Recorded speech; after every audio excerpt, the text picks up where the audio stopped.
हमारे साथ शुएब शहीन साहब नहायत ऑनरेबल काबिल एहतराम हैं। शुएब अस्सलाम वालेकुम। वालेकुम सलाम जी सर।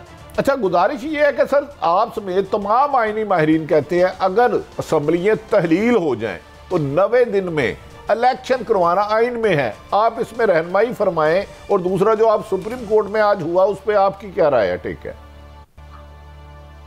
देखिए पहली बात तो यह है कि 90 दिन की बात तो आइन के अंदर लिखी हुई है।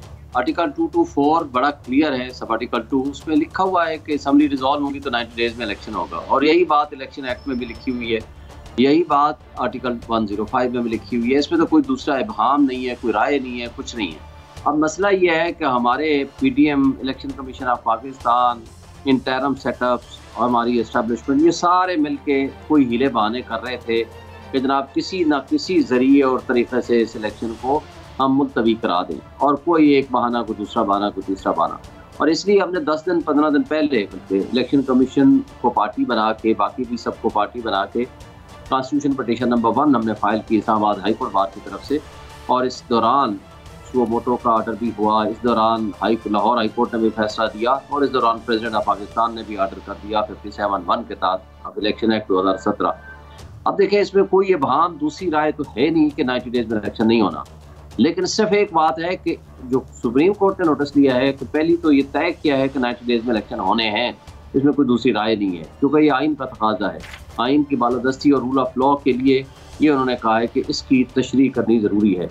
दूसरी जो सिर्फ 1 पॉइंट एजेंडा है वो ये है कि क्या ये अख्तियार कौन इस्तेमाल कर सकता है, गवर्नर, इलेक्शन कमीशन या सदर पाकिस्तान। अब इन हालात में कौन अख्तियार इस्तेमाल करेगा, सिर्फ इसकी डिटर्मिनेशन होना बाकी है। जब ये डिटर्मिन हो जाएगा, जो कि डे टू डे हेयरिंग होगी, कल भी हेयरिंग होगी और अगले हफ्ते भी डे टू डे हेयरिंग होगी, और मेरा ख्याल है कि ये जल्दी इसका फैसला भी आ जाएगा, क्योंकि टाइम बाउंड केस है। ऑलरेडी 40 दिन गुजर चुके हैं और 50 दिन सिर्फ बाकी हैं, और इसमें कोई डिले, कोई तातुल, कोई मामला वो कयास की तरफ लेके जाएगा, वो कॉन्स्टिट्यूशनल एम्बिग्विटी की तरफ लेके जाएगा।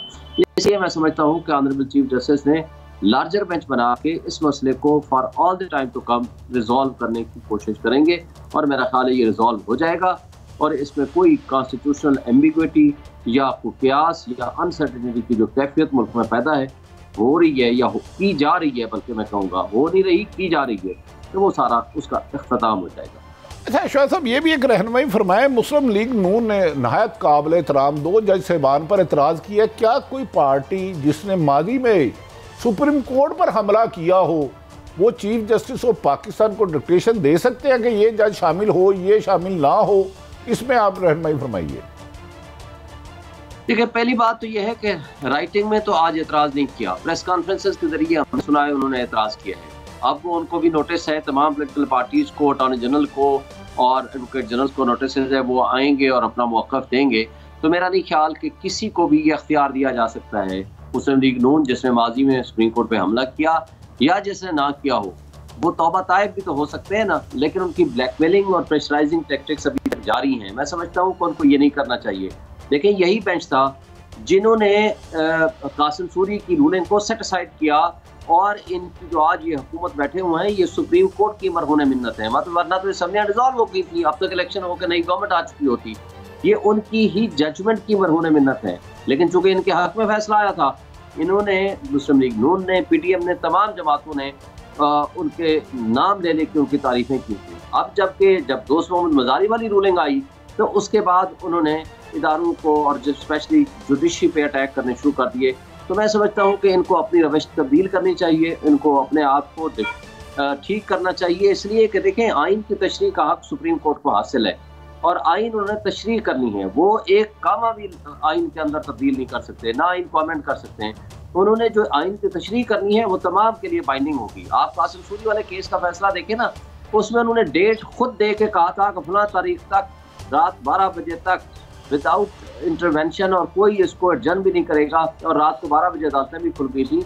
और मेरा ख्याल है कि उन्होंने आइन की बालादस्ती के लिए पहले भी काम किया है, और ये बेंच माशाल्लाह आइन की बालादस्ती के लिए आइंदा भी काम करेगा, क्योंकि इसमें सुप्रीम कोर्ट हो या हम बार एसोसिएशन हो, हमारा कोई काम नहीं है सिवाय इस बात के कि हम कहें कि आइन की बालादस्ती होनी चाहिए। और आइन जब कहता है 90 डेज के इलेक्शन, तो इट मीन्स 90 डेज। ये 91 डेज में नहीं हो सकते। और ये कहना, कोई हिला बहाना करना, कभी आईजी आता है, कभी चीफ सेक्रेटरी आता है, कभी कोई गवर्नर्स आते हैं, कभी पीडीएम के लोग आते हैं, कभी वजारत खजाना पैसे ना देने का बहाना करता है, ये सब हीले बहाने हैं।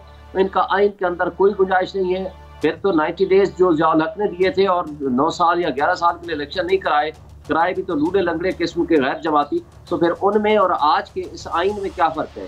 फिर जो हमने कुर्बानियाँ दी थी इस आइन की बालादस्ती, rule of law and independence of judiciary के लिए, वो तो फिर हमने किस लिए दी थी? आपको याद होगा कि इस तब्दीली के बाद आर्टिकल 6 में भी तब्दीली आई है कि कोई भी आइन की मुअत्तली करेगा या उसको एब्रोगेट करेगा या उसमें मुआवन साबित होगा तो उसके ऊपर भी आर्टिकल 6 लगेगा, और कोई भी जज मार्शल लॉ को या किसी भी अनकॉन्स्टिट्यूशनल एक्ट को वैलिडेट नहीं करेगा। उसके बाद ये तब्दीली आई थी 18th अमेंडमेंट के जरिए।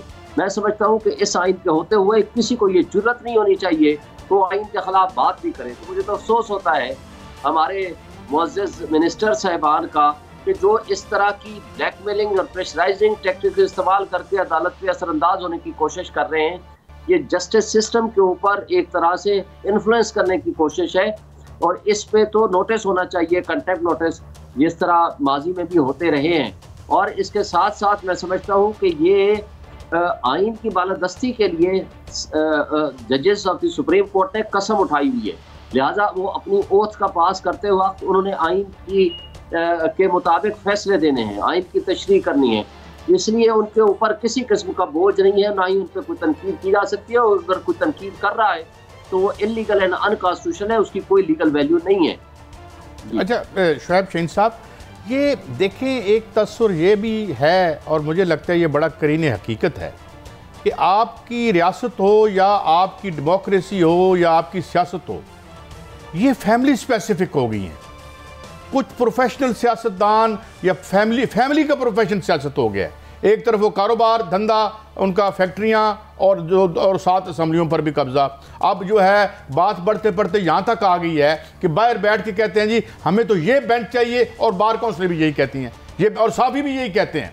तो ये जो मुझे लगता है कि ये जो बड़े मालियाती मफादात थे, क्या इस माल की सराहियत हमारी इन सो कॉल्ड डेमोक्रेटिक बॉडीज़ में इतनी है कि अब सारी डेमोक्रेसी और सारी लड़ाई एक ख़ानदान या दूसरे ख़ानदान के हक़ में लड़ी जाएगी, या एक ख़ानदान या दूसरे ख़ानदान के हक़ में जो आइन है उसको इंटरप्रेट किया जाएगा? ये तसव्वुर पुख्ता हो रहा है। Do you buy this? देखिए, पहली बात तो यह है कि बदकिस्मती है कि सियासी जमातें जमहूरी रिवायात को बरकरार नहीं रखती। सियासी जमातें एक लिहाज से, माजरत के साथ मैं कहूँगा, एक माफिया का रूप धार चुकी हैं। उनके यहाँ सिर्फ वफादात का तहफ़्फ़ुज़ किया जाता है और नाम दिया जाता है जमहूरियत का। जमहूरियत के ये तकाज़े नहीं होते वहाँ सिवाय सियासी वरासत के, यानी ये तो कारोबार या प्रॉपर्टी या जायदाद तो इनहेरिटेंस में जाती है। अब इनहेरिटेंस में वसीयत के ज़रिए या किसी और ज़रिए से अब लीडरशिप भी डेवलप होकर आगे जा रही है, दूसरी तीसरी नस्लें अब इसमें आ रही हैं। तो ये बदकिस्मती है हमारे मुल्क की। असल मसला ये है कि पाकिस्तान जब से बना, देखें, कायद आज़म को एम्बुलेंस ख़राब करके इस दुनिया से वो रुखसत हो गए, लियाकत अली खान का मर्डर हो गया। इस दौरान जो है हमारा जो जागीरदार लैंडलॉर्ड तबका था, एस्टेब्लिशमेंट्स को साथ मिला के ब्यूरोक्रेसी ने इसको एलीट कैप्चर कर लिया और पाकिस्तान पे काबिज हो गए। उन्होंने डेमोक्रेसी को पनपने नहीं दिया। 56 में एक आइन बना, उसको 6 महीने के अंदर अंदर मुअत्तल करके ख़त्म कर दिया गया, माशाअल्लाह लग गया। उसके साथ चलते चलते हम आधा पाकिस्तान गंवा बैठे। फिर 73 में ये कॉन्स्टिट्यूशन बना, लेकिन फिर जुल्फ़िकार अली भुट्टो को जुडिशल मर्डर के जरिए एलिमिनेट किया गया। और उसके बाद आप आगे आए चलते चलते, अब ये एक ट्राइका बन गई है, या आप लैंडलॉर्ड और सरमायाकार, एक तरफ उन्होंने पॉलिटिकल पार्टीज भी बना लिए, दूसरी तरफ सिविल ब्यूरोक्रेसी, और तीसरी तरफ एस्टेब्लिशमेंट ने इन दोनों के ऊपर अपने आप को हावी कर लिया। अब इनका जो ट्राइका है, इन्होंने मिलके इस मुल्क को एलीट कैप्चर किया हुआ है, यानी एलीट्स का, इशराफिया का इसके ऊपर कब्जा है। आम आदमी, गरीब आदमी कोई अगर आवाज़ उठाएगा उसकी कोई नहीं सुनता। ना यहाँ कोई स्टेट मशीनरी है, ना यहाँ किसी के ह्यूमन राइट्स की प्रोटेक्शन है, सिर्फ कागजों में मिलता है, एक्चुअली नहीं है। और जस्टिस सिस्टम जो है हमारा इतना यानी इनके ऊपर डिपेंडेंट हो गया है कि चीफ जस्टिस ऑफ पाकिस्तान जाते हैं और जिसकी वो शराब पकड़ते हैं, वो ठीक 1 हफ्ते के अंदर अंदर उसकी रिपोर्ट आती है कि वो शहद है। यानी अगर चीफ जस्टिस ऑफ पाकिस्तान की क्रेडिबिलिटी को मशकूक कर दिया जाता है तो फिर बाकी कौन बचेगा। तो मेरा ख्याल है कि ये सारा निज़ाम जो हमने बना रखा है, ये जमहूरी और सियासी ताकतों ने अपनी सिविलियन सुप्रीमेसी की बजाय और डेमोक्रेसी की बजाय उन्होंने सिर्फ अपने मफादात का तहफ़्फ़ुज़ कर रखा है, और माफिया ने अब हर चीज़ को कैप्चर कर लिया है। खा कोई भी इदारा हो उसमें आप इंडिपेंडेंस नहीं रही, ब्यूरोक्रेसी हो, खा कोई भी इदारा हो, वहाँ सिवाय मफादात के तहफ़्फ़ुज़ के और कुछ नहीं है। अच्छा शोएब साहब, जरा ये रहनुमाई फरमाएं, आज कुछ हुकूमती शख्सियात कह रहे थे कि अदालत का काम नहीं है ये कराना, हमारे पास वसाइल नहीं है। क्या सुप्रीम कोर्ट हुक्म फरमा दे तो जैसे इलेक्शन कराओ, तो अगर ये हुकूमत इलेक्शन नहीं कराती तो इस पर इम्प्लीमेंट कौन कराएगा? हुकूमत तो बादी नज़र में इलेक्शन कराते नजर नहीं आती। सुप्रीम कोर्ट के फैसले को अंडर आर्टिकल 189, 190 तमाम इदारे मानने और उसको एड करने और उस पर अमल दरामद करने के पाबंद हैं। मुझे ये बताएं कि कासिम सूरी वाली जब जजमेंट आई कितनी देर लगी? सेम डे या 2 दिन के अंदर अंदर सारा कुछ सेटअप चेंज हो गया। सुप्रीम कोर्ट के फैसले को भी अगर किसी ने नहीं मानना तो फिर कियास और बनाना रिपब्लिक क्या होती है? वो यही होती है ना। कौन है जो जुर्रत करेगा सुप्रीम कोर्ट के फैसलों को नहीं मानेगा? जो नहीं मानेगा वो रहेगा ही नहीं, उसके खिलाफ तो इन्हें अदालत भी होगी और वो जेल भी जाएगा। और मेरा नहीं ख्याल कि किसी में ये जुर्रत होगी कि सुप्रीम कोर्ट की तशरीह के बाद, सुप्रीम कोर्ट के फैसले के बाद कोई ये कहे कि मैं सुप्रीम कोर्ट के फैसले को नहीं मानता।